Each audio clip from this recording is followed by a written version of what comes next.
ராசாத்தி ராசனத்தான் கட்டிக்கொள்ள ராசாத்தி ஆசைப்பட்டா. ராசாத்தி என்ன செய்வா, அவளுக்கு என்ன ராசாவா நான் போறந்தா. அன்னைக்கு ஒரு எழுத்த எனக்கு எழுதி புட்டான், இன்னைக்கு அதை அழிச்சா அவன் எழுத போறான். பெண்ணே பழி அவன் மேல சொல்லாதடி, ஆண் பாவம் கொள்ளாது கொள்ளாதடி. சரியோ தவறோ விதி இதுதான், சரிதான் சரிதான் வழக்கு எதுக்கு, இது ஆணுக்கும் பெண்ணுக்கும் என்னாலும் உள்ள கதை.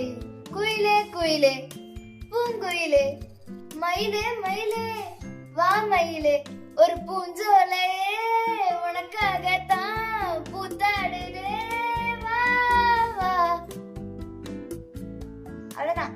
லைக் பண்ணிருங்க, ஷேர் பண்ணிருங்க, சப்ஸ்கிரைப் பண்ணிருங்க.